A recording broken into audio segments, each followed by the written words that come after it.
ভেড়া, ঘোড়া, কুকুর, বন্য প্রাণীকে কেউ তো কম্বল দেয় না, ল্যাব দেয় না, রাজাই দেয় না, খাতা দেয় না, চাদর দেয় না।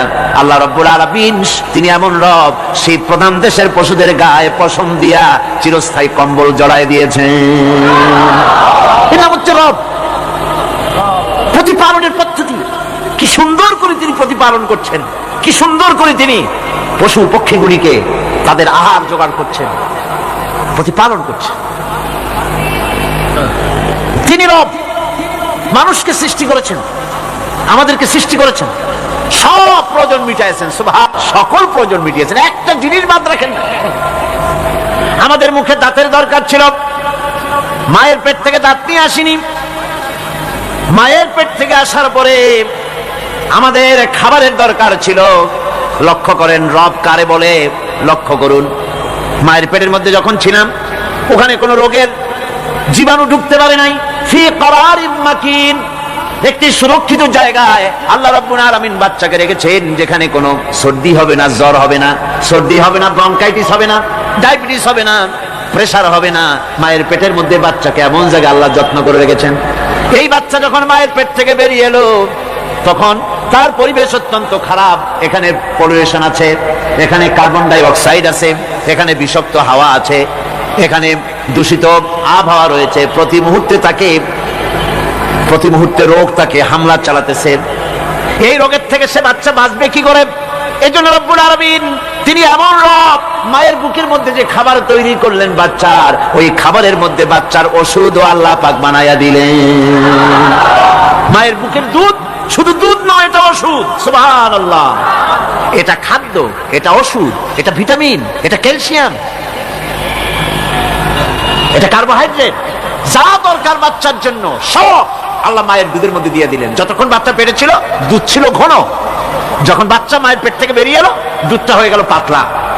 এই পাতলা দুধটা খাবে, ওষুধ আছে এর মধ্যে, ভিটামিন আছে, খাইতে যেন বিস্বাদ না হয় একটু মিষ্টি দিয়ে দিলেন আল্লাহ, যাতে বাচ্চা মুখ ফিরায় না নেয়, সেজন্য খাইতে চায়।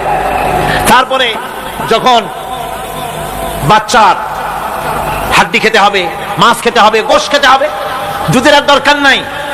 তার শরীরের ভিতরে রেজিস্ট্যান্স, রোগ প্রতিরোধক শক্তি তৈরি হয়েছে। এখন আরো ভালো খাবার দরকার। আল্লাহ রাব্বুল আলামিন মায়ের দুধকে শুকায় দিলেন, চুষলে আর পাওয়া যাবে না, দুধ শুকায় গেছে। এখন বাইরের খাবার খেতে হবে।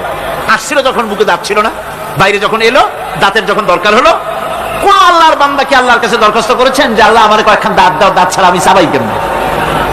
এই সবগুলি দাঁত কে সেট করে দিলেন?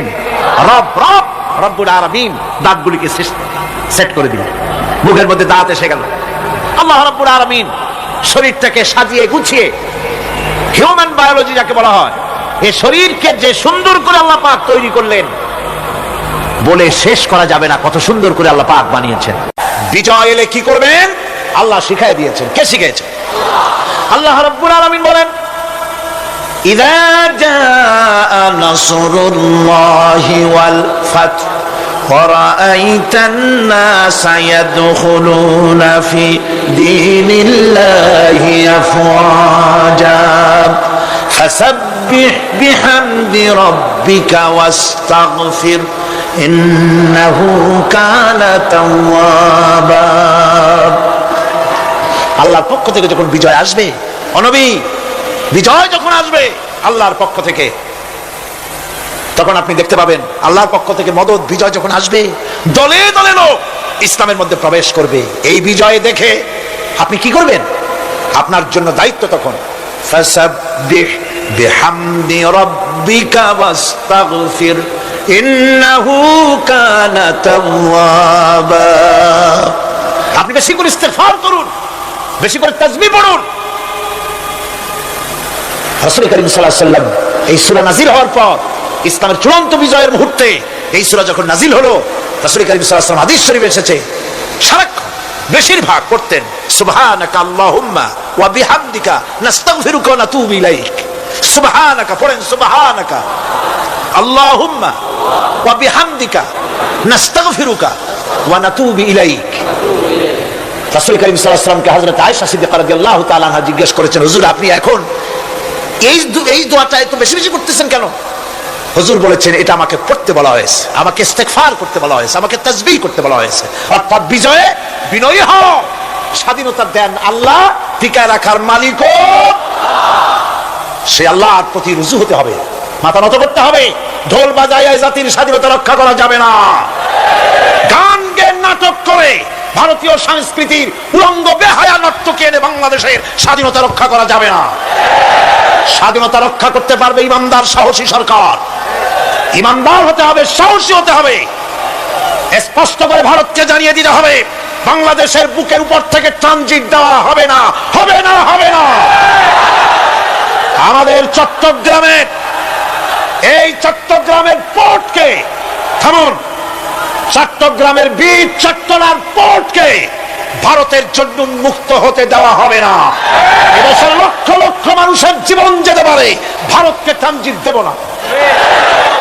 ভারতকে ট্রানজিট দেওয়ার অর্থ হলো ভারতের সেনাবাহিনীকে বাংলাদেশকে ওয়েলকাম করা, ভারতের ডেঙ্গু জ্বর তাদের এইডস রোগ বাংলাদেশে আমদানি করা, বাংলাদেশকে ভুটান সিকিমের মতো ভারতের গোলাম বানিয়ে দেওয়া।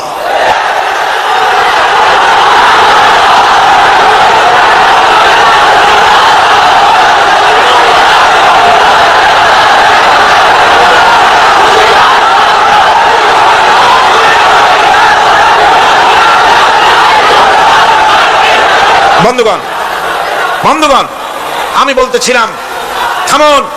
গায়রিল মাগদুবি আলাইহিম ওয়ালাদ-দাল্লিন, খ্রিস্টান, ইহুদি, হিন্দু, মুশরিক কার অনুসরণ করব না। অনুসরণ করব কয় শ্রেণীর? 4 শ্রেণীর। নবীয়িন, সিদ্দিকিন, শুহাদা, সালেহিন। কোন আলহামদুলিল্লাহ। এরপর আমরা মুসলমান, কিন্তু আমাদের বিবাহ অনুষ্ঠান যখন হয়, এই বিবাহ অনুষ্ঠানগুলি আমরা কি মুসলমানদের মতো করি? জবাব চাই, করি? আপনারা যে হলুদ অনুষ্ঠান করেন, শরীয়তের কোন জায়গা আছে? এই হলুদ অনুষ্ঠান হিন্দুদের কাছ থেকে আমদানি হয়েছে। একটা হলুদ অনুষ্ঠানে যা খরচ হয় তা দিয়ে 6টা বিয়ে করানো যায়। সুতরাং আজ থেকে তওবা করুন, আমরা আর হলুদ অনুষ্ঠান করব না। রাজি আছেন? রাজি আছেন? বিবাহের নামে অপসংস্কৃতির জায়গা আমরা করে দিতে পারি না। যৌতুক যেমন হারাম, গত মাহফিলে বলেছি, মনে আছে না? মনে আছে কিনা? যৌতুক যেমন হারাম। যৌতুক কি আপনারা নেবেন নাকি? মেয়েওয়ালাদের উপরে চাপ সৃষ্টি করবেন না, জায়েজ নাই। মেয়েওয়ালারা যদি ইচ্ছে করে কিছু দেয়, নিবেন। আমি তো আশা করেছিলাম যে সংসদ নেত্রী, প্রধানমন্ত্রী মহিলা, বিরোধী দলীয় নেত্রীও মহিলা, সুতরাং মহিলাদের উপরে তাদের দরদের খাতিরেই তারা যৌতুক বিল উত্থাপন করবেন, কিন্তু তারা করেন নাই। তাদের উচিত ছিল যৌতুককে ঝাঁটা মেরে বঙ্গোপসাগরে ফেলে দেওয়া, ওনারা তা করেন নাই। কিন্তু আমি ইনশাআল্লাহ সংসদের যৌতুক বিল জমা দেব ইনশাআল্লাহ। আমি একা অথবা আমরা 3 জন যাই হই, সংসদে আমি কখনো একাকিত্ব ফিল করি না, কারণ আল্লাহ রাব্বুল আলামিন আমার সাথে আছেন। এই যৌতুক বিরোধী বিল উত্থাপন করে যৌতুক বন্ধ করতে হবে। 2 নম্বরের কথা হচ্ছে, মেয়েওয়ালারা তারাও আবার একটা খারাপ কাজ শুরু করেছেন, সেটা হলো বেশি পরিমাণের মহারানা চাপায় দেওয়া। মহারানা এটা শরীয়ত কোনো বাধ্যতা দেয় নাই। সেনাপক্ষ যদ্দূর দিতে পারে সেইটা মেয়েওয়ালাদের আন্দাজ থাকা উচিত। অহেতুক যৌতুক, অহেতুক মহারানা চাপায় দিবেন না। এটা একটি ট্র্যাডিশন হয়েছে। 5,55,515 টাকা 1 পয়সা, এটা বাজে কাজ। 11 লক্ষ, হ্যাঁ, যদি ছেলেওয়ালা দেওয়ার মতো হয়, স্ত্রী দেন না, কোনো ক্ষতি নাই। আল্লাহ তো কোরআন শরীফে বলেছেন, তোমার বউরে যদি তুমি পাহাড় সমান সম্পদ দাও, কণা মাত্র ফিরাই নিও না। সুবহানাল্লাহ। আর মহারানার টাকাকে ফরজরূপী দায়িত্ব হিসাবে আদায় করে দাও। কাজে যে মহারানা আদায় হতে পারে এই রকমের মহারানা দেওয়া উচিত। অতিরিক্ত চাপাই দিতে পারবে না। কিয়ামতের দিন ওই পুরুষটাকে আল্লাহর দরবারে জিনা আকারের কাতারে দাঁড়াতে হবে। আমাদের বিবাহ সম্পর্কে এই কথাটা বললাম, মনে রাখবেন, যৌতুক নিবেন না, আর অতিরিক্ত মহারানার বোঝাও চাপাই দিবেন না। তবে যা দিতে পারে সেই রকমই আপনারা দিবেন। এরপরে আর একটা জিনিস আমাদের দেশে চালু আছে, যা হিন্দু খ্রিস্টানদের সঙ্গে মিলে যায়, তা হচ্ছে কোন সম্মানিত লোক মারা গেল, তার জন্য নীরব হয়ে দাঁড়ায় থাকা। আমাদের পার্লামেন্টের একজন সদস্য মারা গেলেন, সংসদে প্রস্তাব উঠলো 1 মিনিট নীরব হয়ে দাঁড়ায় থাকে।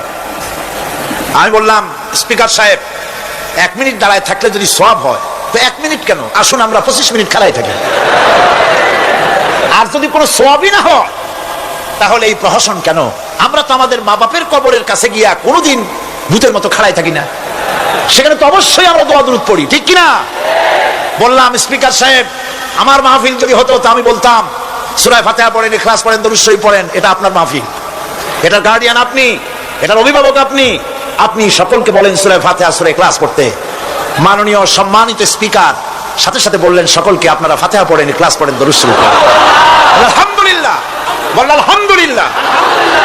আমরা চেষ্টা করছি সংসদের ভেতরে একটা গুণগত পরিবর্তন আনার জন্য। আল্লাহ যেন তৌফিক দান করে, আমিন।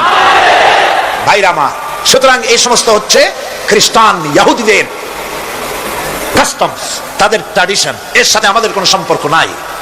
হিন্দুরা খ্রিস্টানেরা কেউ মরে গেলে পরে দাঁড়ায় থাকুক, শুয়ে থাকুক, যেমনি পারে তেমনি করুক, কিন্তু আমি তো মুসলমান, আমি কি বলেন, আমরা কি? ইসলাম যা এলাউ করে না আমরা তা করতে পারি না। এটা যেন আমাদের সকলের মনে থাকে বন্ধুগণ। এরপরে আমি আরজ করতে চাই, আমি মোনাজাতের দিকে এগোচ্ছি। আমি বুঝতে পারছি মানুষের প্রচন্ড কষ্ট হচ্ছে, মা বোনদের, ভাইয়েদের। এরপরে যে কথাটি আমি বলতে চাই সেটা হলো, বাংলাদেশ হচ্ছে ইসলামের ঘাঁটি, ইসলামের দুর্জয় ঘাঁটি।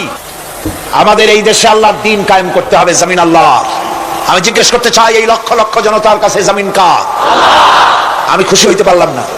আপনারা আল্লাহর নামটা কি জোরে নিছিলেন? গায়ে যত শক্তি আছে ওই শক্তি দিয়ে আল্লাহর নামটা নিছিলেন? যদি না নিয়ে থাকেন, সপ্ত শক্তি নিয়ে আপনারা বলেন জমিন কার? আরো জোরে বলতে হবে, জমিন কার? আকাশ কার? বাতাস কার? এ মানব গোষ্ঠী কার? আইন চলবে কার? সুতরাং আল্লাহর আইনের উল্টা ধর্মনিরপেক্ষতাবাদ, জাতীয়তাবাদ, পুঁজিবাদ, সমাজতন্ত্র মানি না, মানি না, মানি না।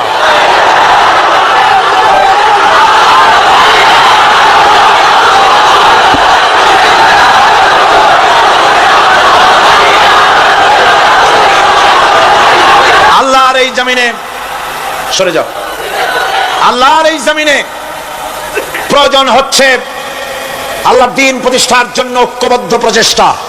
এজন্য চাই ওলামা মাশায়েখদের ঐক্য। কি চাই? ওলামা মাশায়েখদের ঐক্য চাই। কথা ঠিক কিনা?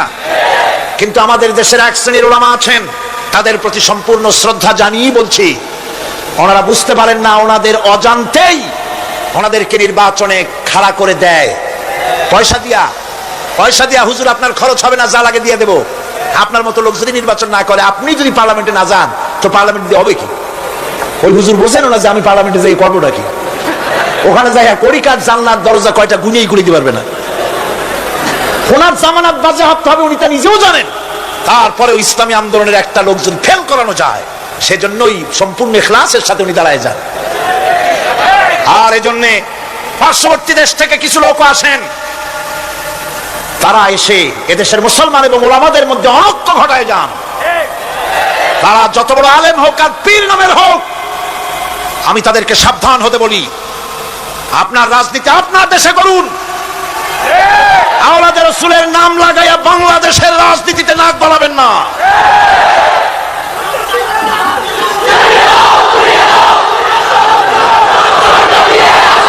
ওলামাদের এক হতে হবে।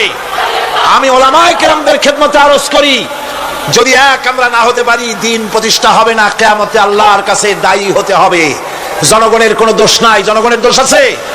জনগণের দোষ আমি দেই না। বিশ্বাস করুন, যদি আল্লাহ না করুন এদেশে ইসলামী আদর্শ বাস্তবায়িত না হয়, ইসলামী স্টেট কায়েম না হয়, তাহলে কিয়ামতের দিন আলেম, ওলামা, পীরেরা জনগণের চাইতে সবচাইতে বড় আসামি হবে কিয়ামতে।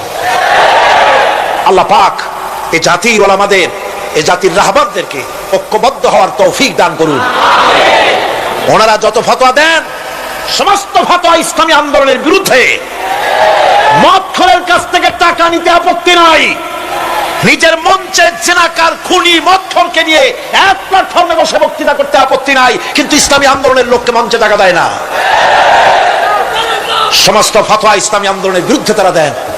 আমি তাদেরকে অনুরোধ করব, আসুন, ঐক্যবদ্ধ হওয়া ছাড়া পথ নাই আল্লাহর দ্বীন প্রতিষ্ঠার জন্য। আর মনে রাখবেন, আপনারা যে ষড়যন্ত্রের শিকারে পরিণত হয়েছেন, যদি দ্বীন প্রতিষ্ঠা না হয়, আর তারা যে স্বপ্ন দেখছে, ইন্ডিয়া এবং তার অনুসারীরা, নাস্তিকরা যে স্বপ্ন দেখছে, তা যদি বাস্তবায়িত হয়, কে জামাত করে, কে শিবির করে, কে ফুরফুরার মুরিদ, কে শর্ষিনার মুরিদ, কে অমুক ইন্ডিয়ার পীর সাহেবের মুরিদ, পাকিস্তান পীর সাহেবের মুরিদ, এগুলা তালাশ করা হবে না। হবে ওই যে রাশিয়া এসে ঢুকছিল কোথায়, আফগানিস্তানে, সেইখানে সব আলেম ওলামারা জঙ্গলে যাইয়া এক হইল। ওই যে একজন বলছিল যে আমি গেলাম, আমার ছেলে গেল তার মামু বাড়ি, মাইয়া গেল তার নানা বাড়ি, বউ গেল তার বাপের বাড়ি, আমি গেলাম আমার শ্বশুর বাড়ি, যাই দেখি সব এক জায়গায়। এই লোকগুলি আলেম ওলামা পীর বুজুর্গ সব গিয়া পাহাড়ের মধ্যে এক জায়গায় হয়েছে। হায় হায়, সুন্নি, কড়া সুন্নি, গোলাপি সুন্নি, ওহাবি, ঠান্ডা সুন্নি, তারপরে দেওবন্দি, সব এক জায়গায়। হায় হায়, কি সর্বনাশটা করলাম। যদি ঐক্য থাকতাম তাহলে কি আর রাশিয়া আমাদের উপরে হামলা হতে পারতো, করতে পারতো? চোখের পানি ফেললো, কানলো, একে অপরকে জড়াই ধরলো। তখন অনেক সর্বনাশ হয়ে গেছে, অনেক জীবন দিতে হয়েছে এই ঐক্যের পর। তারপরে আল্লাহ মেহেরবানি করেছেন তওবা করার কারণে। কিন্তু আমাদের দেশে অনৈক্যের কারণে, আল্লাহ না করুন যদি এখানে ইসলামের দুশমন যারা, আজ তো তারা রেডিওতে বসে আছে, আজ তো তারা টিভিতে বসে আছে, আজ তো তারা নাটক তৈরি করে, আজ তারা সিনেমা তৈরি করে। गुलिस्तान के हर शाख पर उल्लू बैठे हैं, फिर अंजाम गुलिस्तान क्या होगा। ফুল বাগিচার ডালে ডালে হুতুম পেচারা বসে আছে, এ ফুল বাগানের অবস্থা কি হবে? নাস্তিক, মুরতাদ, বেঈমান সব এগুলিকে দখল করে আল্লাহর দ্বীনকে বুড়ো আঙ্গুল দেখাবার প্রচেষ্টা চালাচ্ছে। যদি তাদের স্বপ্ন কামিয়াব হয়, তাহলে মনে রাখবেন ওই কাবলির মতো, যে কাবলি এসে দেখছিল যে বাঙালি ছেলে, বাংলাদেশি ছেলে, সে জাম খেতেছে, জিজ্ঞেস করছে তুম সব ক্যা খায়া করতে हो? বলছে हम सब जाम खाया करते हैं। काबली बोलছে हम खा सकते हैं, क्यों नहीं, जरूर तशरीफ लाइए दरख्त पर और मजे से खाइए। আসেন গাছে ওঠেন, জমের খাওয়া খান। কাবলি উঠছে, এখন তো আর বোঝে না যে কোনটা ভালো লাগবে।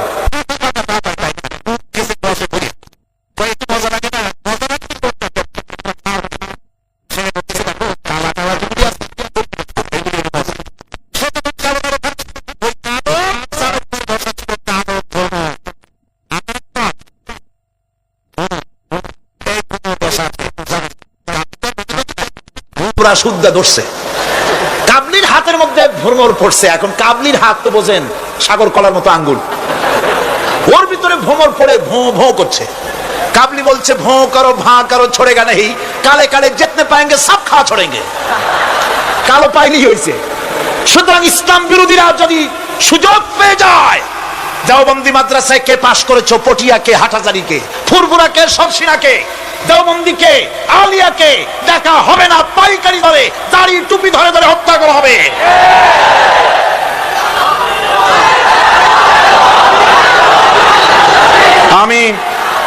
আমি অত্যন্ত বিনীতভাবে চট্টগ্রামের তাফসীরের কোরআন মাহফিলের পক্ষ থেকে গোটা দেশবাসীকে আহ্বান জানাই, আলেম ওলামাদের প্রতি বলি, আপনাদের পায়ে ধরি, ওলামা হযরত, পীর সাহেব কেবলারা আপনাদের পায়ে ধরি, আল্লাহর রাস্তায় ঐক্যবদ্ধ হন, ইসলামী আন্দোলনের বিরুদ্ধে ফতোয়া দিবেন না। এটি আত্মঘাতী কাজ, নিজেদের সর্বনাশ নিজেরা করছেন, নিজেদের পায়ে নিজেরা কুড়াল মারতেছেন।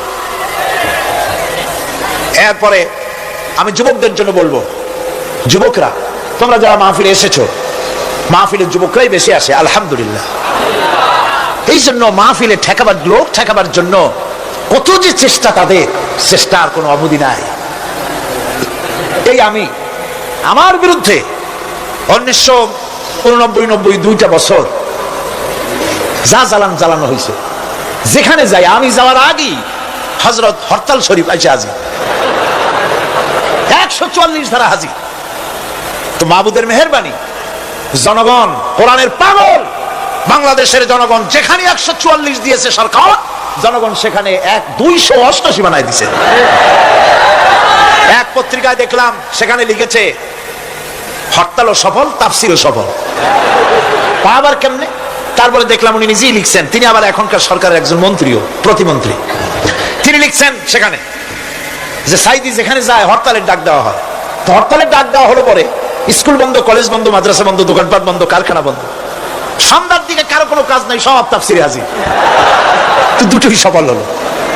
কোরআনের পাগল থেকে, কোরআনের পাগলদেরকে কোরআন থেকে বঞ্চিত করা, দূরে রাখা ওদের সবচাইতে বড় ভয়।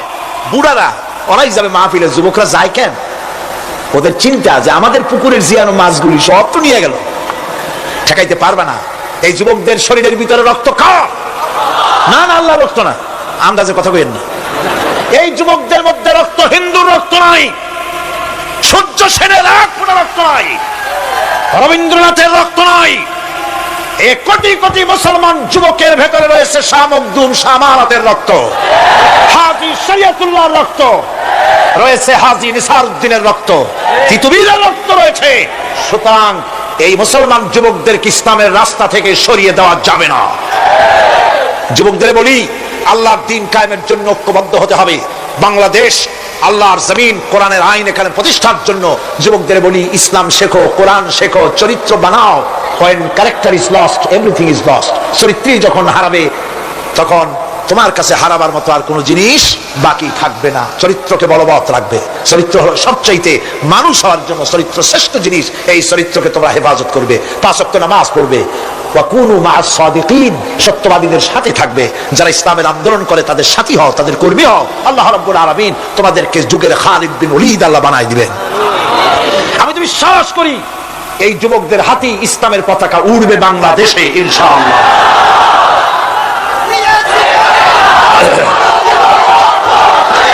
এই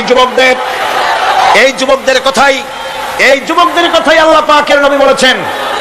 নবীজি বলেছেন, কিয়ামতের দিন যেদিন কোনো ছায়া থাকবে না, আল্লাহর আরশ ব্যতীত আরশের ছায়া ছাড়া কোনো ছায়া থাকবে না, ওই দিন আরশের নিচে 7 শ্রেণীর লোকেরা জায়গা পাবে।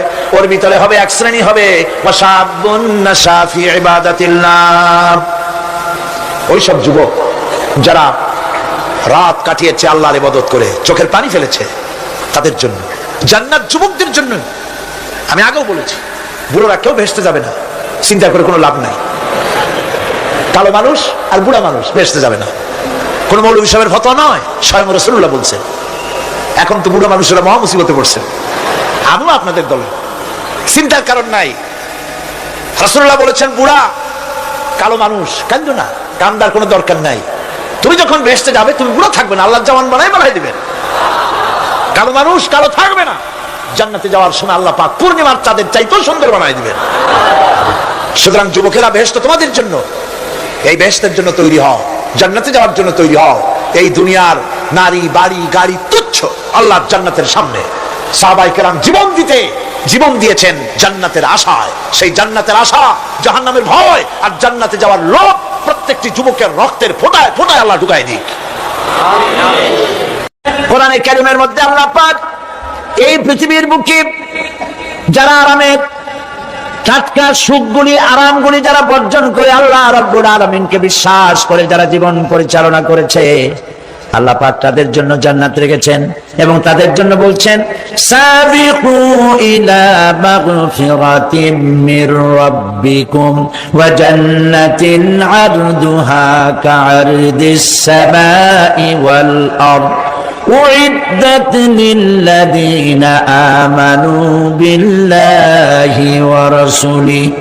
আল্লাহ পাক বলেন, প্রতিযোগিতা করো আল্লাহর মাগফিরাত কামনার জন্য আর জান্নাতে যাওয়ার জন্য প্রতিযোগিতা করো, আল্লাহর রহমত পাওয়ার জন্য সৎ কাজের প্রতিযোগিতা করো, তাহলে আল্লাহ রাব্বুল আলামিন তোমাদেরকে ক্ষমা করবেন আর তোমাদের জন্য এমন জান্নাত দিবেন যেই জান্নাত আকাশের বিশালতার জমিনের বিশালতার মতো। এই বিরাট জান্নাত তোমাদেরকে দিবেন। এই জান্নাত চিরস্থায়ী সুখ এবং শান্তি জায়গা হবে। مثل الجنة التي وعد المتقون فيها أنهار من ماء غير آسن وأنهار من لبن لم يتغير طعمه। আল্লাহ পাক বলছেন, জান্নাত আল্লাহ পাক ওয়াদা করেছেন মুত্তাকীদের জন্য। আল্লাহ পাক জান্নাত দিবেন যে জান্নাতের ভেতরে রয়েছে মধুর প্রস্রবণ, রয়েছে দুধের প্রস্রবণ, রয়েছে সেখানে স্বচ্ছ পানীয় পানির প্রস্রবণ রয়েছে। এই সুন্দর জান্নাত, ঝর্ণা ধারা আল্লাহ পাক সৃষ্টি করেছেন, বাগ বাগিচা দিয়ে ভরে রেখেছেন জান্নাত।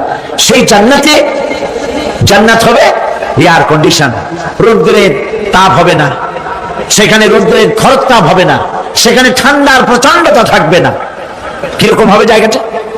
আল্লাহ পাক বলছেন মুত্তাকিনা আলাল আরাইকি লা ইয়ারাউনা ফিহা শামসান ওয়ালা জামহারিরা ওয়া দানিয়াতান আলাইহিম যিলালুহা ওয়া দুল্লিলাত কুতুফুহা তাদলিলা।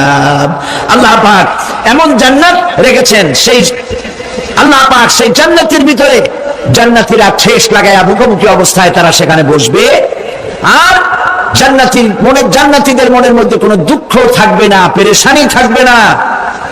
পৃথিবীতে মানুষের দুঃখ থাকে, পেরেশানি থাকে, সেখানে কোনো দুঃখ আর পেরেশানি থাকবে না। সেই জায়গাটা হবে শীতাতপ নিয়ন্ত্রিত, না শীত না গরম, চির বসন্ত বিরাজ করবে। জান্নাতীরা সেখানে থাকবে। এই সুন্দর জান্নাত আল্লাহ পাক রেখেছেন মুত্তাকীদের জন্য। সুবহানাল্লাহ। কাফেরদের জন্য জান্নাত হয়েছে, জাহান্নাম হবে চিরকাল। খালিদিনা ফিহা আবাদান, চিরকাল কাফেররা জাহান্নামে থাকবে। সর্বশেষ যে ব্যক্তি জাহান্নাম থেকে মুক্তি লাভ করবে তাকে আল্লাহ পাক বলবেন, ফেরেশতাদেরকে বলবেন, আমার ফেরেশতারা আমার এই বান্দাকে জান্নাত এবং জাহান্নামের মাঝখানে রেখে দাও। জান্নাত এবং জাহান্নামের মাঝখানে লোকটি যখন থাকার জায়গা পাবে, সে জান্নাতের দিকে তাকায়া দেখবে আর কাঁদতে থাকবে। আল্লাহ পাক জিজ্ঞেস করবেন, বান্দারে যুগের পর যুগ ধরে জাহান্নামে কেঁদেছ, আমি রব্বুল আলামিন জাহান্নাম মাফ করে দিয়া জান্নাত জাহান্নামের মাঝখানে রেখে দিয়েছি, আযাব থেকে তো বেঁচে গেছো, এখন কান্দো কেন? লোকটি বলবে, রব্বুল আলামিন কান্দি এই কারণে, জাহান্নাম থেকে মাফ করেছো, তোমার শুকরিয়া আদায় করি। জান্নাত তো আমার কপালে নাই, কিসমতে নাই, কিন্তু জান্নাত আমি এখান থেকে দেখতে পাচ্ছি, জান্নাতের সুঘ্রাণ আমার নাকে আসতেছে, কপালে নাই যাওয়ার। আমি কাঁদি এই জন্য, তুমি যদি মেহেরবানি করে আমাকে জান্নাতের দরজার কাছে একটু দাঁড় করায় দিতা, প্রাণ ভরে তোমার জান্নাতের দৃশ্যটা একটু দেখতা। আল্লাহ পাক তার আরজি পূরণ করবেন, বলবেন যাও, ফেরেশতাদের বলবেন এর জান্নাতের দরজার কাছে দাঁড় করায় দাও। জান্নাতের দরজার কাছে দাঁড়িয়ে লোকটি আবার কান্না শুরু করবে। আল্লাহ পাক প্রশ্ন করবেন, এবার কান্দো কেন? লোকটি বলবে, রব্বুল আলামিন কান্দি এই কারণে, জান্নাতের এই দরজায় দাঁড়ায়া জান্নাতের অফুরন্ত নেয়ামত কিছুই ভালো করে দেখা যায় না, শুধু অল্প জায়গা দেখি। যদি তুমি আমারে দয়া করে জান্নাতের মাঝখানে দাঁড় করায় দিতা, চতুর্দিকে তাকায়া তাকায়া দেখা কলিজারে ঠান্ডা বানাইতাম। তবে আমি ওয়াদা করি, জান্নাতের কোন নাজ নেয়ামত, কোন ফল আমি খাবো না, ধরবো না, সইব না। একটুখানি মেহেরবানি করে মাঝখানে দাঁড় করাইয়া দাও, জান্নারে ঠান্ডা করি। আল্লাহ রব্বুল আলামিন ফেরেশতাদের বলবেন, আমার এই বান্দারে জান্নাতের মাঝখানে দাঁড় করাইয়া দে। আল্লাহর নবী বলেন, জান্নাতের মাঝখানে দাঁড়িয়ে লোকটি আগের চাইতে আরো জোরে চিৎকার মেরে কাঁদতে থাকবে। আল্লাহ পাক বলবেন, বান্দারে কি হলো তোর? দরজার কাছে আসতে চাইছিলে, আইনা দিলাম। আবার এবার মাঝখানে আসতে চাইছো, তাও এনে দিয়েছি, আবার কান্দো কেন? লোকটি বলবে, রব্বুল আলামিন এবার কান্দি এই জন্যে, তুমি যখন দয়া করে একটিবার জান্নাতের মাঝখানে এনে আমাকে দাঁড় করায় দিয়েছো, তুমি রহমান রহিম গফুরুর রহিম, এই জান্নাত থেকে আবার আর বাইর করে দিও না। আল্লাহ রাব্বুল আলামিন বলবেন, ও আমার বান্দারে, আমার এই জান্নাত তোর খুব পছন্দ হয়েছে নাকি? লোকটি বলবে, রব্বুল আলামিন কলিজা ঠান্ডা হয়ে গেছে, ভাবতেও পারি নাই জান্নাত এত সুন্দর। আল্লাহ পাক বলবেন, বান্দারে এরকম একটি নয়, দুইটা নয়, তোর জন্য আমি 10টা জান্নাত এইরকম রিজার্ভ করে রাখছি। সুবহানাল্লাহ। আল্লাহ পাককে ভয় করে পৃথিবীর সমস্ত পাপ থেকে যারা নিজেকে রক্ষা করবে, আল্লাহ তাদের জন্য এই জান্নাত রেখে দিয়েছেন। সুবহানাল্লাহ। সেই জান্নাতের রিসিপশন আপনারা আন্দাজ করতে পারবেন না, রিসিপশন কারে কয়?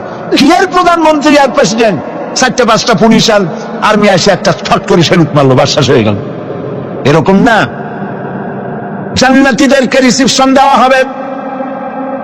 জান্নাতীরা যখন আল্লাহর হুকুমে জান্নাতের দিকে যেতে লাগবে, আর যখন জান্নাতের কাছে চলে যাবে, আল্লাহ রাব্বুল আলামিন শোনায় দিচ্ছেন, হাত্তা ইযা জাউহা ফুতিহাত আবওয়াবুহা وقال لهم خزنتها سلام عليكم طبتم فادخلوها خالدين সুবহানাল্লাহ।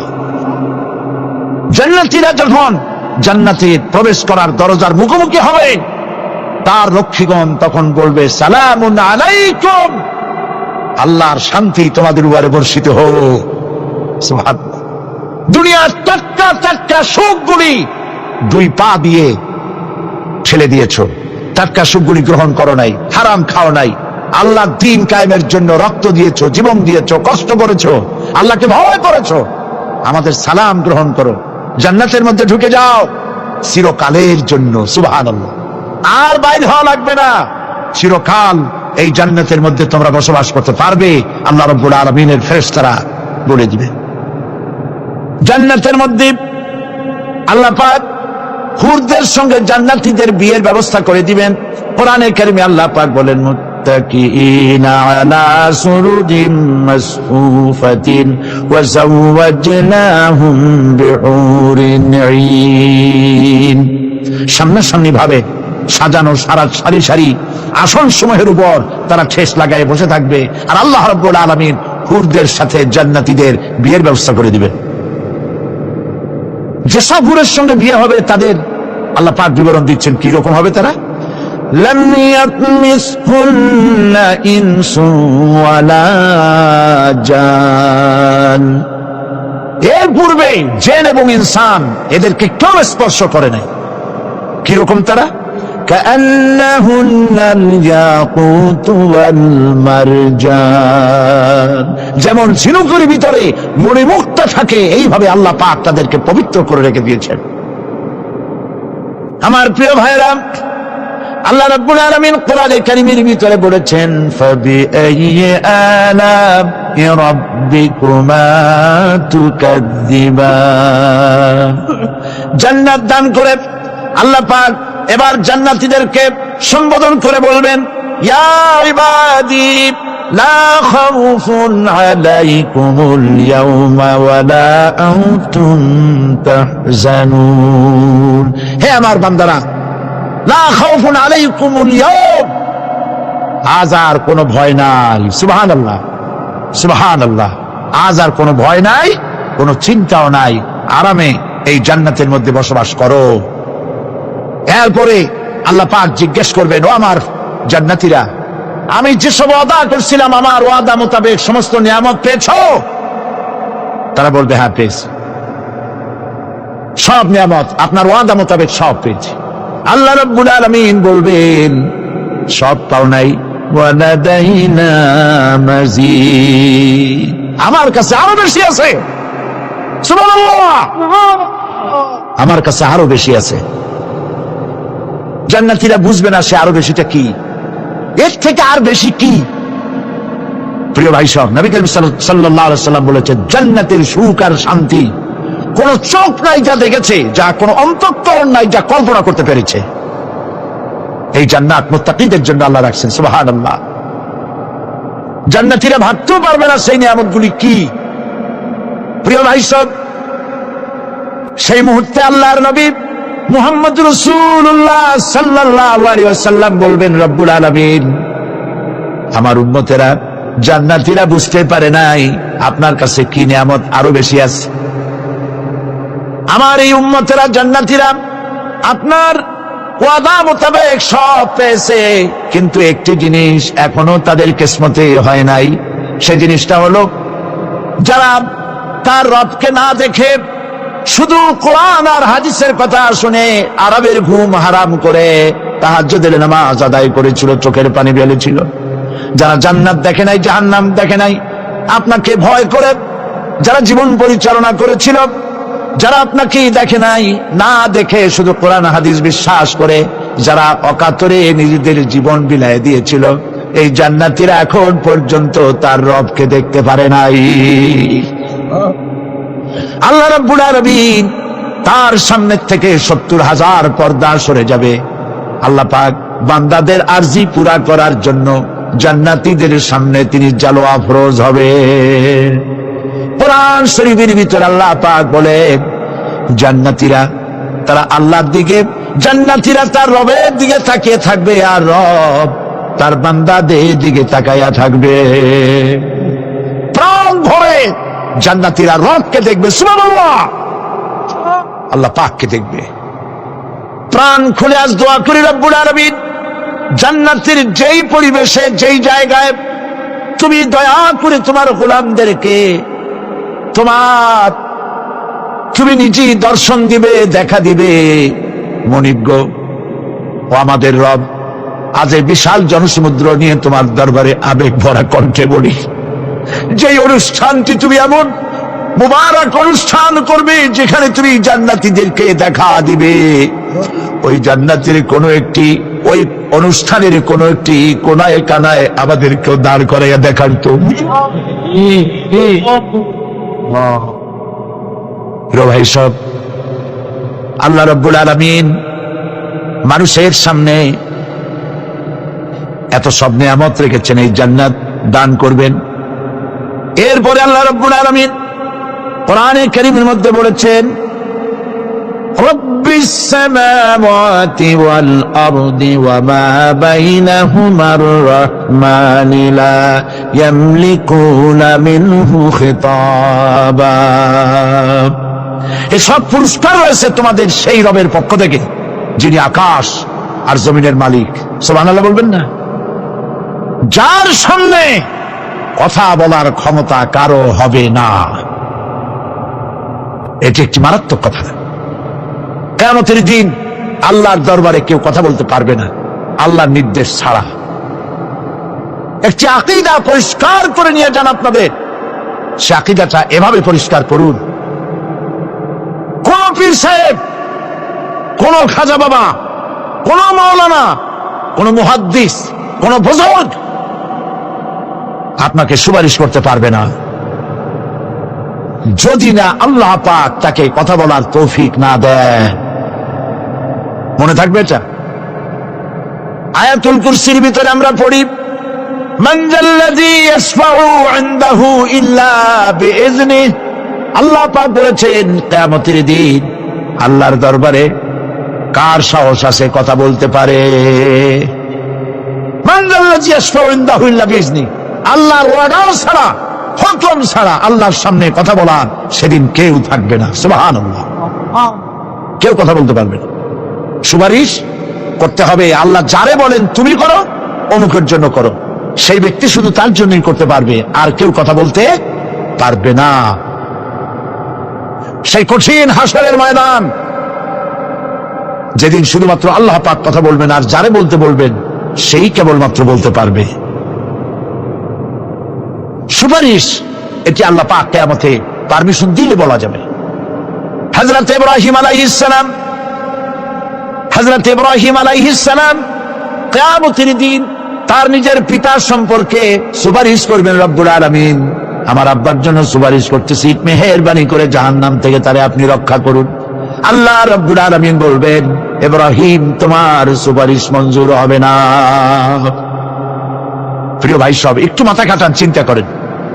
উলুল আযম পয়গম্বর, জাতির পিতা। কে জাতির পিতা? চিল্লায় বলুন, কলিজা সাফ করে ফেলুন। মুসলমানদের জাতির পিতা হাফিজ আমির কেউ হতে পারে না। মিল্লাতা আবিকুম ইব্রাহিম, ইব্রাহিম আলাইহিস সালাম এই মিল্লাতের পিতা। সুবহানাল্লাহ। হযরত ইব্রাহিম আলাইহিস সালাম কিয়ামতের দিন বলবেন, আল্লাহ আমার আব্বার জন্য সুপারিশ করছি। আল্লাহ পাক বলবেন মঞ্জুর হবে না। আজর তোমার পিতা হতে পারে, কিন্তু আমার খলিলকে আগুনে ঢালার জন্য নমরুদকে সে সহযোগিতা করেছে, আমি তোমার পিতাকে ক্ষমা করব না। নবী করিম সাল্লাল্লাহু আলাইহি সাল্লামকে সাহাবায়ে কেরাম জিজ্ঞেস করেছেন, হে রাসূল, আপনার আব্বা এবং আম্মার অবস্থা কি হবে? নবী করিম সাল্লাল্লাহু আলাইহি সাল্লাম কেঁদে ফেলেছেন, সাওয়াব বলেছেন, আমি তাদের কোনো উপকারে আসব না। আল্লাহু আকবার। আপনি মনে করছেন নাকি যে ইয়া নবী সালাম আলাইকা বলি অমনি নবীর সুপারিশ পাবেন? এত সহজ। কতগুলো রসগোল্লা খাইলেন আর বড় একটা মিছিল করলেন আর অমনি চলে যাবেন? পৃথিবীর সব মানুষ, সাহাবায়ে কেরাম বাদ দেন, পৃথিবীর সমস্ত মানুষ একত্রিত হয়ে আবু তালেব রাসূলুল্লাহকে যে ভালোবেসেছেন, ওর 1000 ভাগের 1 ভাগও সারা দুনিয়ার মানুষ রাসূলুল্লাহকে ভালোবাসতে পারবে? পারবে?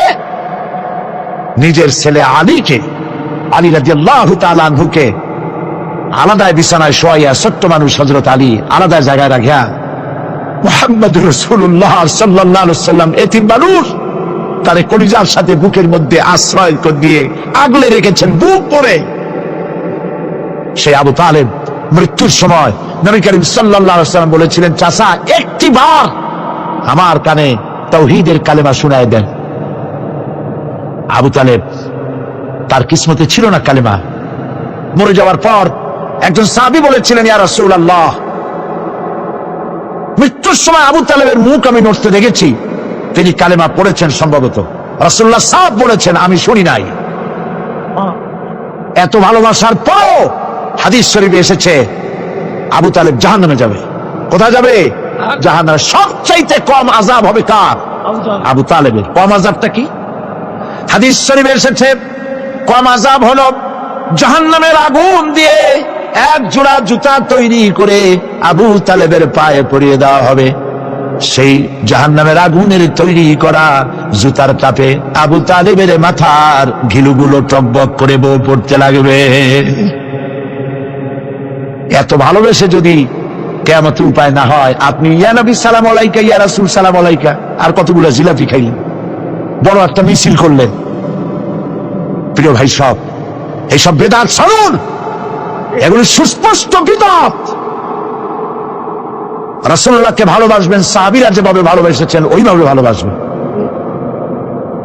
আল্লাহ রাব্বুল আলামিন বলেন, যালিকাল ইয়াউমুল হক ফামান শাআ আত্তাখাযা ইলা রাব্বিহি মাআবা। এই দিনটি অবশ্যই আসবে, সেদিনটি নিশ্চিতভাবে আসবে। আর এখন যার ইচ্ছা সে তার রবের দিকে অগ্রসর হোক। ইন্না আনজারনাকুম আযাবান করিবান ইয়াওমা ইয়ানজুরুল মার'উ মা কদ্দামাত ইয়াদাহু ওয়া ইয়াকুলুল কাফিরু ইয়া লাইতানি কুনতু তুরাবা। ইন্না আনজারনাকুম আযাবান করিবা, খুব নিকটবর্তী একটি আযাব সম্পর্কে আমি তোমাদেরকে সতর্ক করে দিলাম। কে বলতেছেন? আল্লাহ পাক। লক্ষ্য করুন আল্লাহ কি বলছেন। খুব নিকটবর্তী একটি কঠিন শাস্তি, আযাব অর্থাৎ কিয়ামত, এ সম্পর্কে আমি তোমাদেরকে সতর্ক করে দিলাম।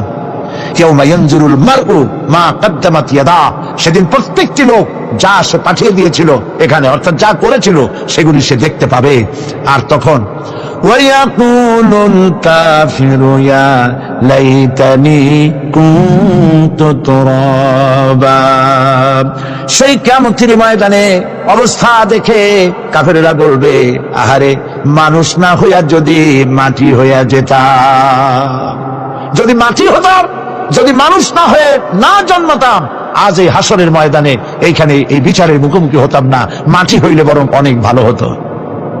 এই পৃথিবীতে আমরা এসেছি, চলে যাব, যাওয়ার আগে এই কোরআন একটি বিশাল জনগোষ্ঠী এমন বানাতে চেয়েছে যে জনগোষ্ঠী এই কোরআন দিয়ে একটি বিশাল সমাজ গড়বে, রাষ্ট্র গড়বে, এমন রাষ্ট্র গড়বে যেই রাষ্ট্রে দুঃখ থাকবে না, অশান্তি থাকবে না, যেখানে সুখ থাকবে, সমৃদ্ধি থাকবে, আর কিয়ামতের দিন আল্লাহর জান্নাতে তারা চলে যাবে।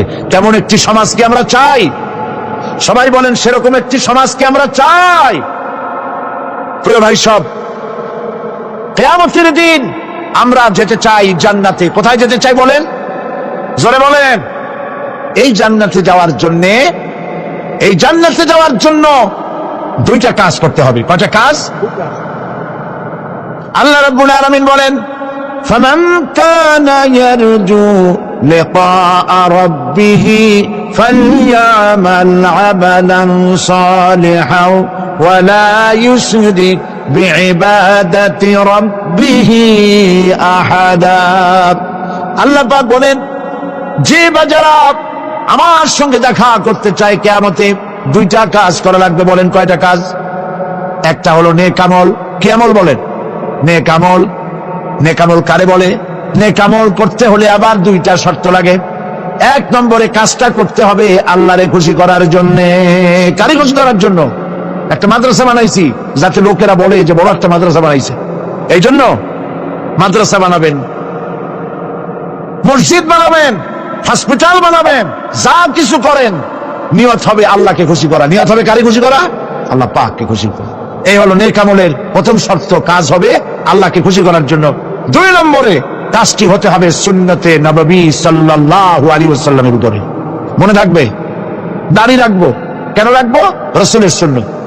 রাখবো কারে খুশি করার জন্য? আল্লাহকে খুশি করার জন্য। রাখবো কার মতো?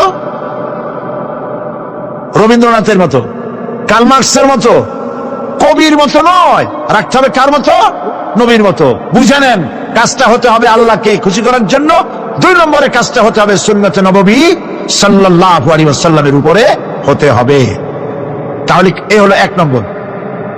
জান্নাতে যাওয়ার জন্য, আল্লাহর সাথে দেখা করার জন্য এক নম্বরের কাজ হলো নেক আমল। বলেন এক নম্বরের কাজ কি? দুই নম্বরের কাজ ওয়ালা ইউশরিক বিইবাদাতি রাব্বিহি আহাদা। আল্লাহ রাব্বুল আলামিনের ইবাদতের সাথে কাউকে শরীক স্থাপন করা যাবে না। আমরা যারা মুসলমান, অধিকাংশ মুসলমান শিরকের ভিতরে মুবতলা হয়ে আছে। বিশ্বাস করেন কিনা বলেন?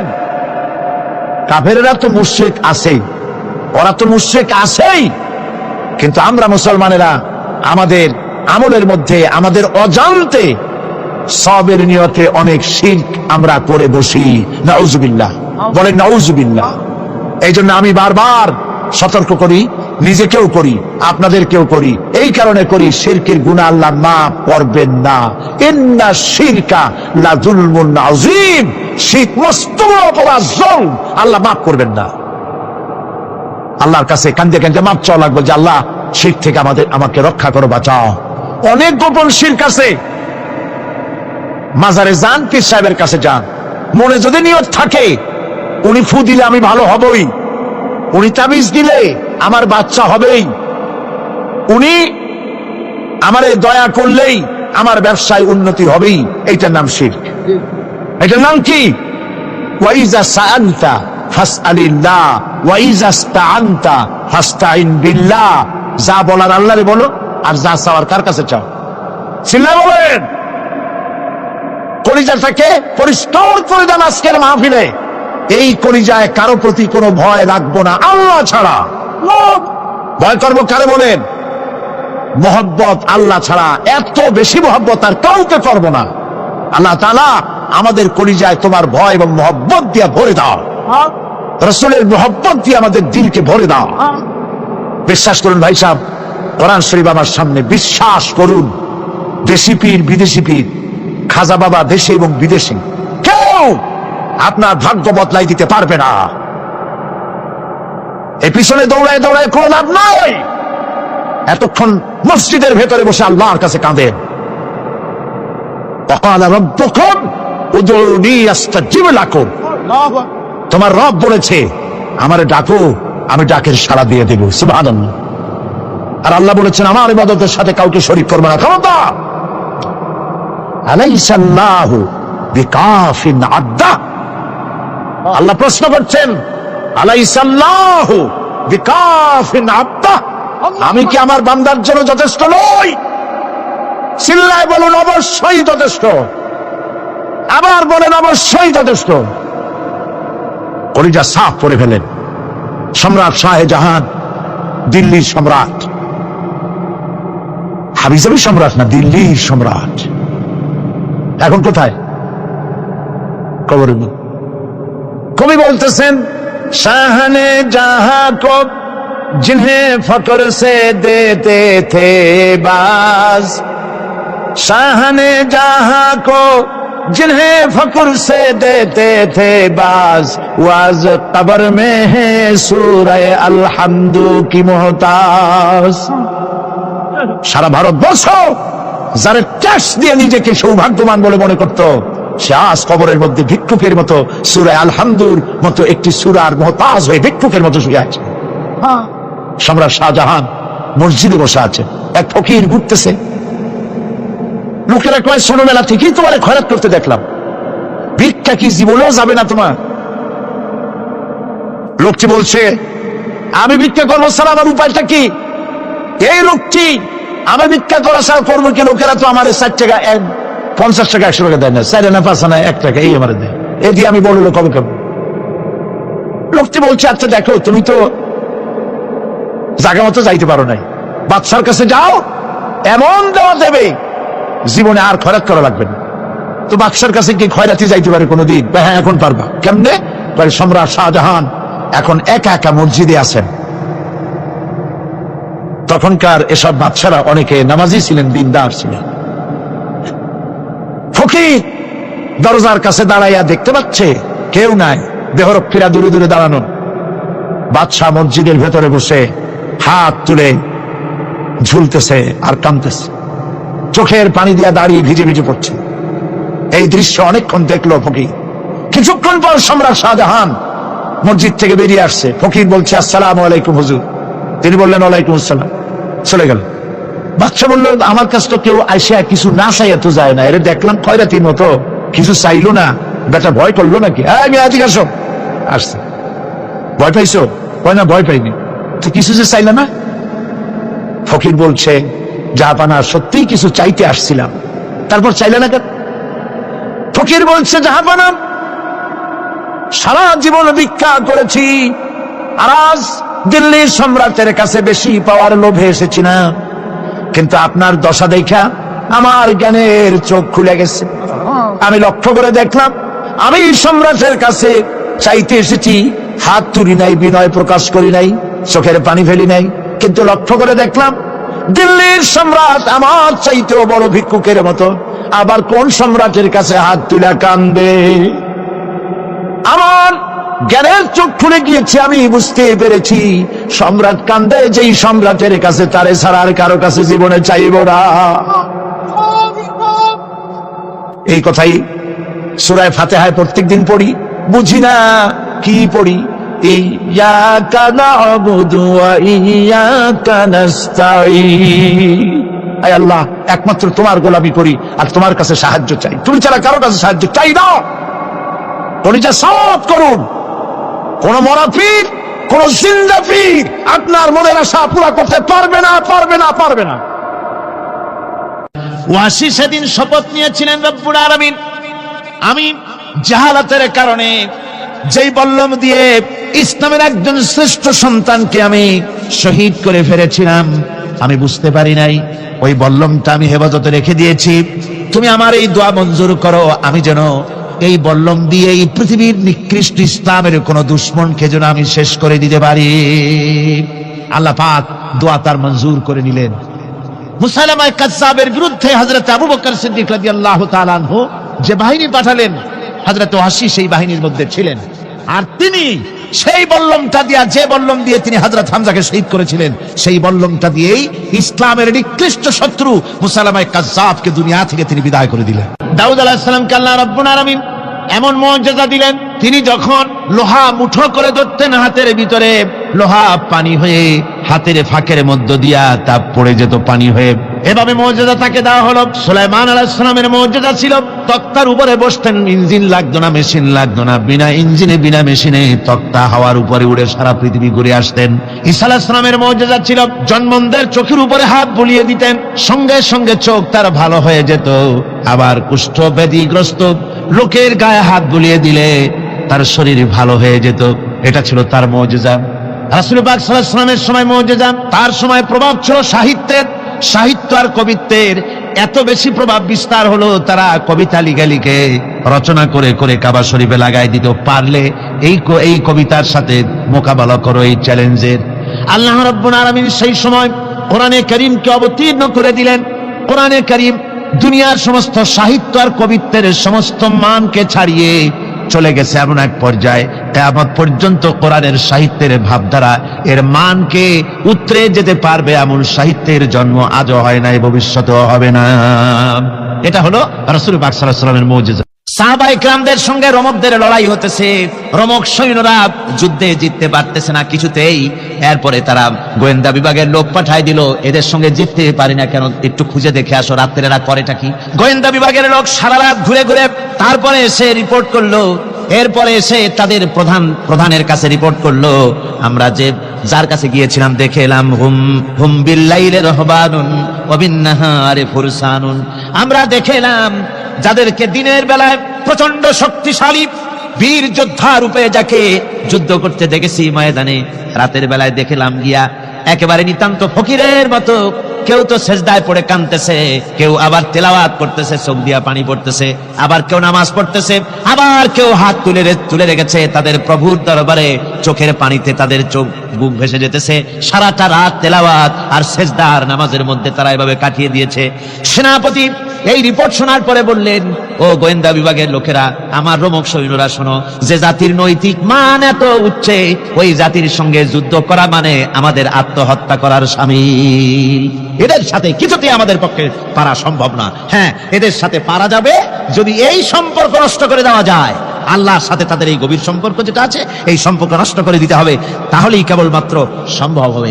এদের নৈতিক চরিত্র ধ্বংস করার জন্য প্রচেষ্টা চালাও, তাহলে হয়তো আমরা কামিয়াব হতে পারব। আমার বন্ধুগণ, সামান্য স্যান্ডেলের ফিতা গাছা যদি ছেড়ে যায়, মানুষের কাছে চাইও না, আল্লাহ রব্বুল আলামিনের দরবারে হাত পাতো, রব্বুল আলামিন তোমার স্যান্ডেল কেনার পয়সা জুগিয়ে দেবেন। জোরে বলেন সুবহানাল্লাহ। যা দরকার তার কাছেই চাও, হাত তার কাছেই পাতো। ওই যে সম্রাট শাহজাহানের কথা আমি আপনাদেরকে শুনাই, ফকির একটা ঘুরতেছে সারাদিন, এক লোক বলছে যে আপনি এত ফকির, তুমি এরকম করে ঘুরছো সারা জীবন, বুড়া হয়ে গেছো খয়রাত করতে করতে, ছোটবেলা থেকে তোমার ভিক্ষা করতে দেখি, আর কতকাল ভিক্ষা করবে? করবোটা কি? বাচ্চার কাছে যাইতে পারবে, বাচ্চার কাছে গেলে এমন ভাবে দিবে, অনেক দিবে, নিয়ে এখন দিতে পারবা, তোমার আর জীবনে ভিক্ষা করা লাগবে। ফকির চলে গিয়েছে, কোথায় পাবো বাচ্চারে? দেখো মসজিদে পাবা। এখন তিনি নামাজ চলে গিয়েছে, সেখানে মসজিদের বারান্দায় দাঁড়ায় দেখে সম্রাট শাহজাহান হাত পেতে মোনাজাত করতেছেন, চোখের থেকে পানি পড়ে দাড়ি ভিজে ভিজে পড়ে। মোনাজাত শেষ করে বাদশা যখন বাইরে নেমেছেন, তখন ফকির তাকে সালাম দিয়ে চলে যান। বাদশা বলছেন, তুমি আমাকে সালাম দিয়ে চলে যাচ্ছ, তুমি তো ভিক্ষুক, আমার কাছে তো সমস্ত ভিক্ষুকই আমার কাছে চায়, ভিক্ষুক তো ভালো, ধনীরাও আমার কাছে চায়, তুমি ভিক্ষুক মানুষ, আমার কাছে চাই না, সালাম দিয়ে চলে যাও। ফকির বলতেছেন, যা পানা সত্যি কিছু চাইতে এসেছিলাম, কিন্তু আমি আপনাকে দেখার পরে আমার চিন্তার পরিবর্তন হয়ে গেছে।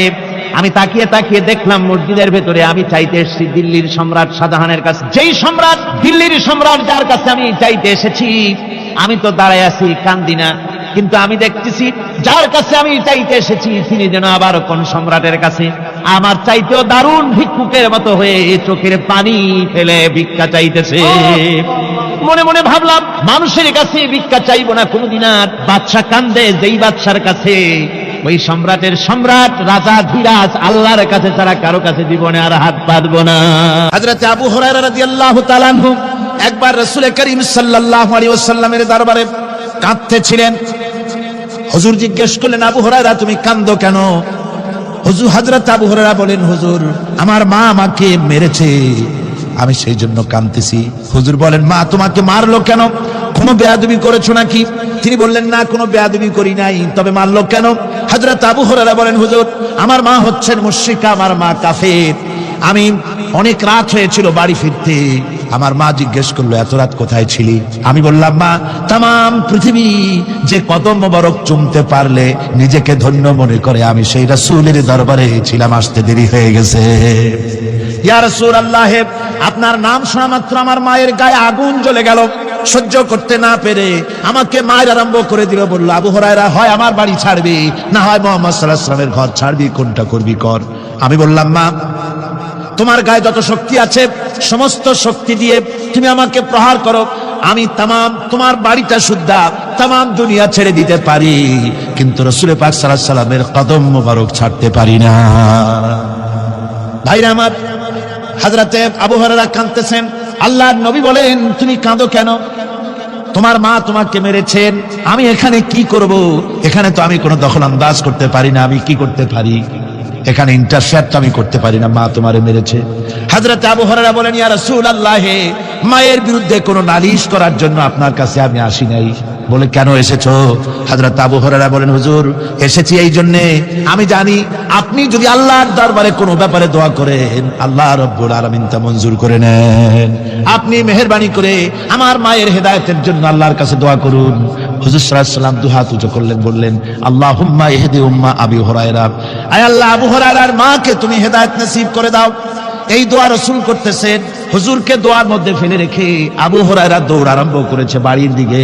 পেছন থেকে কয়েকজন সাহাবী তারা দৌড়ে গেল। আবু হুরায়রা দৌড়ায় কেন? এত ভদ্র মানুষ, কোন সময় কারোর সাথে রাগারাগি করে না, দৌড়ায় কেন? নিশ্চয়ই কোনো বিপদ বুঝি হয়ে গিয়েছে, পিছন থেকে জামা টেনে ধরেছে। কি হয়েছে, দৌড়াও কেন? হযরত আবু হুরায়রা বলেন, আমার জামা ছেড়ে দাও, আমাকে দৌড়াতে দাও, আমি দৌড়াইয়া বাড়ি পৌঁছে গিয়ে দেখতে চাই আমি আগে দৌড়ে বাড়িতে গেলাম না নবীজির দোয়া আমার আগে আমার বাড়ি পৌঁছে গেল। কোনটা হলো আমি সেটা দেখতে চাই। হযরত আবু হুরায়রা দৌড়াতে দৌড়াতে ঘরের কাছে গিয়ে নক করেছে। ভিতর থেকে আওয়াজ এলো, কে?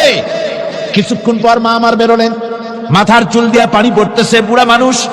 মা আমার কাছে এসে বলল, বাবা তোমাকে মারার পর আমি বড় অনুতপ্ত হয়েছি, মনে মনে অনুশোচনা করেছি, আরে আমার ছেলে তো কোনো খারাপ জায়গায় যায় নাই, কোনো খারাপ মানুষের কাছে যায় নাই, মারলাম কেন? বড় অনুতপ্ত হয়ে গেছি আমি। এই অনুশোচনা করে আমি এইমাত্র গোসল করেছি, আমাকে নিয়ে চলো তুমি বিশ্ব নবী রাসূলুল্লাহর দরবারে। আমার ভাইরা, রাসূল পাক সাল্লাল্লাহু আলাইহি ওয়াসাল্লাম আল্লাহর নবী এমন এক মহান সত্তা ছিলেন যে তিনি দোয়া আল্লাহর দরবারে হাত উঁচু করতে দেরি আছে, কিন্তু দোয়া কবুল হতে দেরি নাই। কুতুবে সুবহানী শেখ মুহিউদ্দিন আব্দুল কাদের জিলানী রাহমাতুল্লাহ আলাইহি তিনি বলেছেন, মুনাজাত করতে গিয়ে আবেগে বলেছেন, রব্বুল আলামিন তুমি যদি দয়া করে আমাকে জান্নাত দাও, আর তোমাকে যদি আমি না পাই, তুমি যদি আমার সঙ্গে দেখা না করো, আমারে যদি কথা না বলো, তাহলে এই জান্নাত আমার কোনো লাভ নাই। আর আমাকে যদি জাহান্নামও দিয়ে দাও, আর মাঝে মধ্যে তুমি যদি জিজ্ঞাসা করো মহিউদ্দিন কেমন আছো, তাহলে এই জাহান্নাম আমার জন্য বেহেশত হয়ে যাবে। আয় আল্লাহ, আমি শুধু তোমারই চাই। আল্লাহর নবী বললেন, মহিলা তুমি অপরাধ করেছো, কিন্তু তোমার গর্ভস্থিত সন্তান তো কোনো অপরাধ করে নাই, সুতরাং তোমার উপরে শরীয়তের হদ জারি করা যাবে না, ডেলিভারি হোক, তারপরে বিচার হলো। মহিলা চলে গেল আফসোস করতে করতে যে আমার বিচার হলো না, যদি এর মধ্যে আমি মরে যাই তাহলে জেনা করেছি। দুনিয়ার শাস্তি তো সহজ, পাথর মেরে পুড়িয়ে দেবে, সঙ্গে সার করবে, এটা তো সহজ, কিন্তু কিয়ামতের ওই কঠিন জাহান্নামের আগুনে জ্বলতে পারবো না। মহিলাটি সন্তান ডেলিভারির পরে মহিলা চলে এসেছে রাসূলের কাছে, হুজুর এই সে আমার বাচ্চা ডেলিভারি হয়েছে, আপনি মেহেরবানি করে আমার উপরে হদ জারি করেন, শাস্তি দেন। আল্লাহর নবী বলেন, মহিলা তুমি অপরাধ করেছো, কিন্তু তোমার সন্তানের হক আছে, তোমার বুকের দুধ 2.5 বছর পর্যন্ত সে পান করবে, আমি তার হক নষ্ট করতে পারি না। মহিলা আবার চলে গেল কাঁদতে কাঁদতে, যদি এর মধ্যে মরে যায়, 2.5 বছরে যেতে পারে নাই, তার আগেই মহিলা ওই বাচ্চাটাকে কোলে নিয়ে হাতে একটা রুটি দিয়া হুজুরের কাছে আসছে। কত পেরেশানি দেখেন। মহিলা এসে বলেন, ইয়া রাসূলুল্লাহ, আমার এই বাচ্চা এখন দুধ ছেড়ে দিয়েছে, সে রুটি খাইতে পারে, হুজুর আর দেরি করবেন না, এই শাস্তি না নিয়ে যদি মরে যায় জাহান্নামের কঠিন আযাব আমি ভোগ করতে পারবো না। আল্লাহর নবী ওই মহিলাকে অর্ডার দিয়া দিলেন, একে বুক পর্যন্ত মাটির মধ্যে গেড়ে দিয়া চতুর্দিক থেকে পাথর নিক্ষেপ করো। মহিলাকে নিয়ে বাচ্চাকে বুক পর্যন্ত মাটির ভিতরে গেড়ে দিয়া চতুর্দিক থেকে যখন পাথর নিক্ষেপ করা হচ্ছিল, রক্ত ছিটে এসে একজন সাহাবীর গায়ে পড়ায়। সাহাবী মহিলাকে ভৎসনা করলেন। আল্লাহর নবী বললেন, শুনতে পেরে নবীজি বললেন, ও সাহাবী ভৎসনা করো না, বরং এই মহিলার তওবা আল্লাহ রাব্বুল আলামিন এমন ভাবে কবুল করেছেন, যদি সে তওবা দুনিয়ার সব মানুষকে ভাগ করে দেওয়া যায় তাহলে সমানভাবে ভাগ করে দেওয়া যাবে।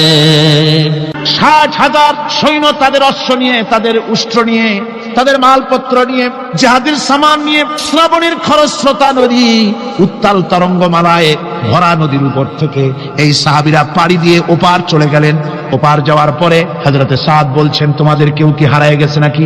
সবাই এদিক ওদিক তাকায় খোঁজ করে বলল, মানুষ তো দূরের কথা, একটা উটও আর ঘোড়াও একটাও হারায় যায় নাই।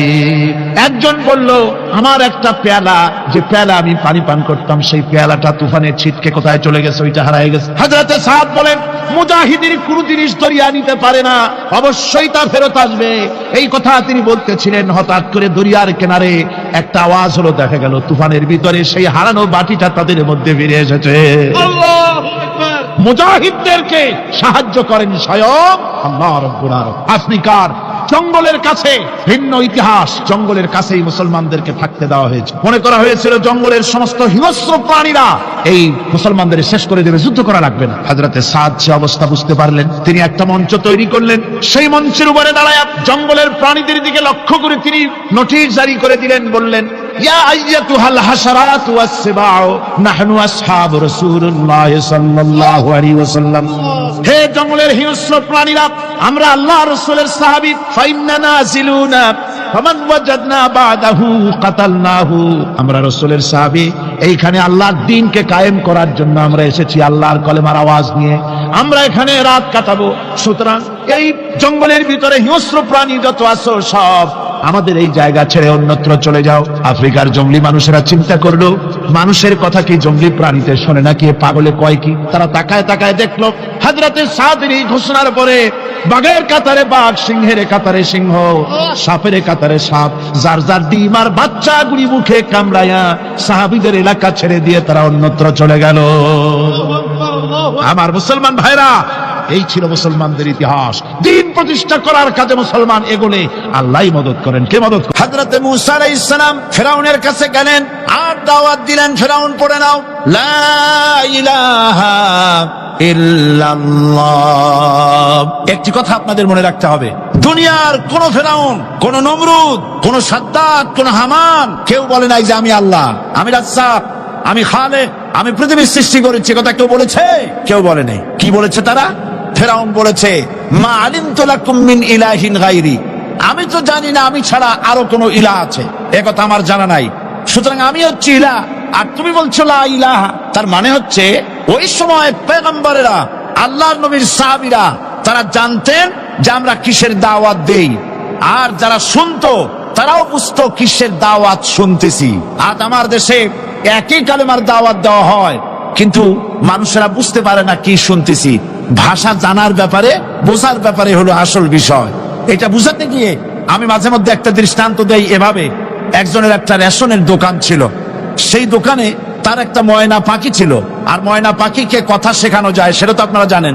জি, ময়নাকে শিখায়েছে যে লাইন করুন, এক এক করে আসুন। ময়না এই কথা শিখেছে। সকালবেলায় যখন রেশনের দোকানে ভিড় পড়ে গেছে, তখন ওই পাখি খাঁচার মধ্যে বসে বলছে লাইন করুন, এক এক করে আসুন।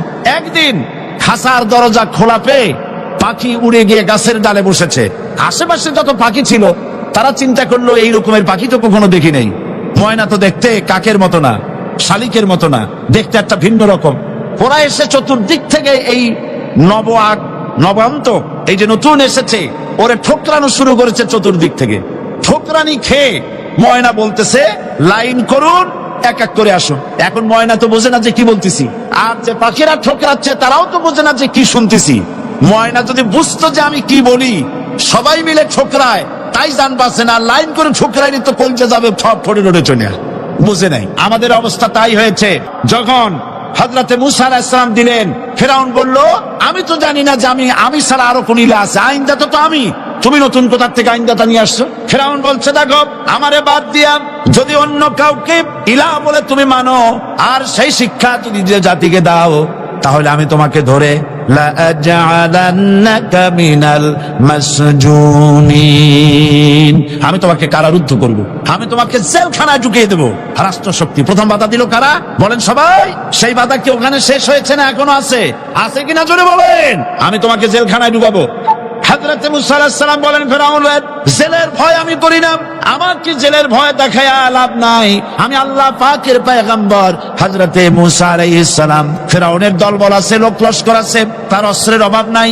আল্লাহ রাব্বুল আলামিন মূসা আলাইহিস সালামের কাছে একটা অস্ত্র দিয়ে দিলেন। দিছিলেন কিনা? আল্লাহ পাক হযরত মূসা কি বলেছেন, ওয়া মা তিলকা বিয়ামিনিকা ইয়া মূসা, মূসা রে তোমার হাতে ওটা কি? মূসা আলাইহিস সালাম বললেন এটা লাঠি। আল্লাহ পাক বললেন ফেলে দাও লাঠি। লাঠি ফালায় দিলেন। কি হয়ে গেল?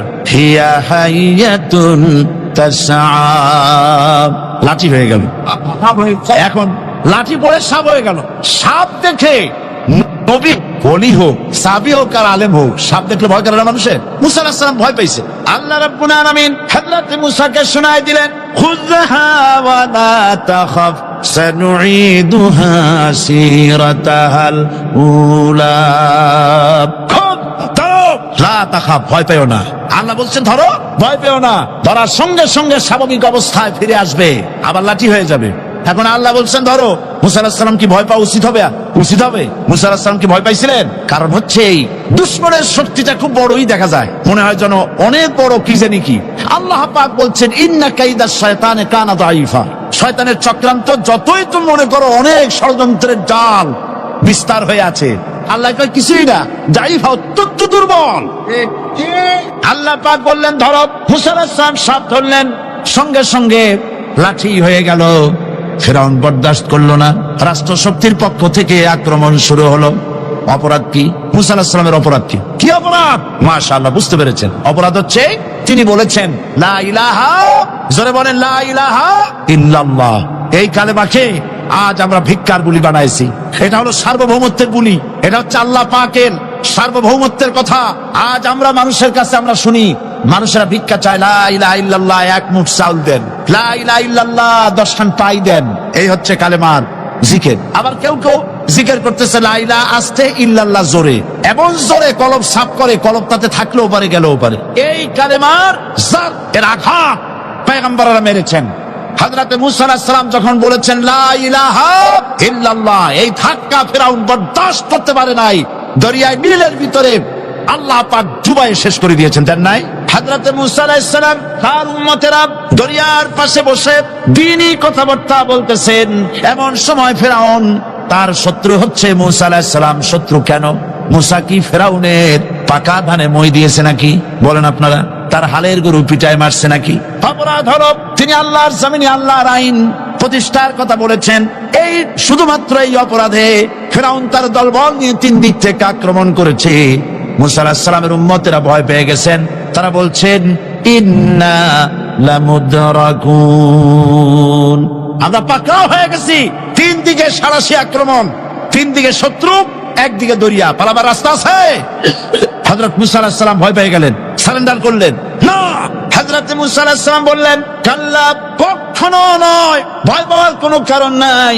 রব্বি সায়াহদিন, অবশ্যই আমার রব আমার জন্য রাস্তা করে দিবেন, ভয় পাইও না, আমার রব রাস্তা করে দিবেন। আল্লাহ রাব্বুল আলামিন হযরত মুসা আলাইহিস সালামকে অর্ডার করলেন হাতের লাঠি দিয়া দরিয়ার উপরে আঘাত করো। হযরত মুসা আলাইহিস সালাম দরিয়ার উপরে আঘাত করলেন।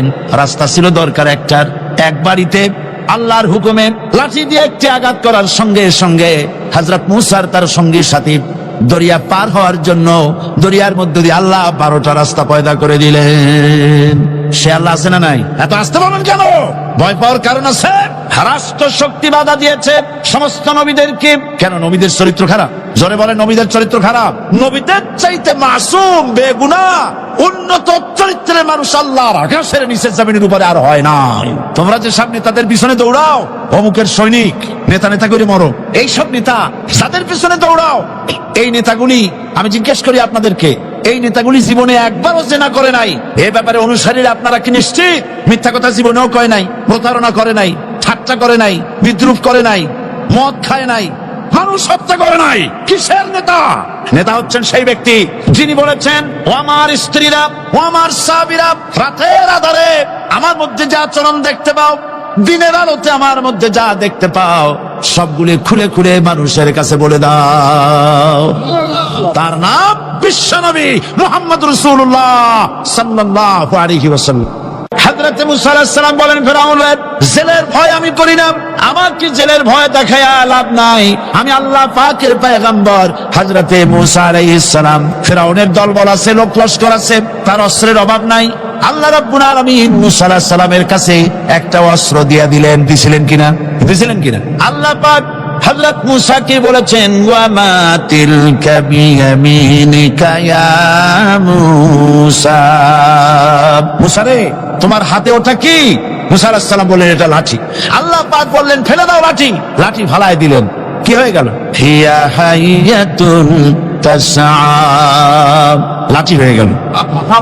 এখন লাঠি পড়ে সাপ হয়ে গেল। সাপ দেখে নবী ওলি হোক, সাহাবী হোক আর আলেম হোক, সাপ দেখলে ভয় করে না মানুষের? মুসা আলাইহিস সালাম ভয় পাইছে। আল্লাহ রাব্বুল আলামিন হযরত মুসাকে শোনায় দিলেন, খুযহা ওয়া লা তাখাফ সানুঈদুহা সিরাতাহাল উলা। লা তাখাফ, ভয় পেও না। আল্লাহ বলছেন ধরো, ভয় পেও না। ধরার সঙ্গে সঙ্গে স্বাভাবিক অবস্থায় ফিরে আসবে, আবার লাঠি হয়ে যাবে। এখন আল্লাহ বলছেন ধরো, মুসা আলাইহিস সালাম কি ভয় পাওয়া উচিত হবে?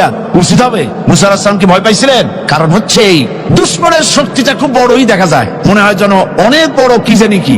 আল্লাহ পাক বলছেন ইন্না কাইদাশ শায়তানে কানা দাঈফা। শয়তানের চক্রান্ত যতই তুমি মনে করো অনেক ষড়যন্ত্রের জাল বিস্তার হয়ে আছে, আল্লাহ কয় কিছুই না, দাঈফা, অত্যন্ত দুর্বল।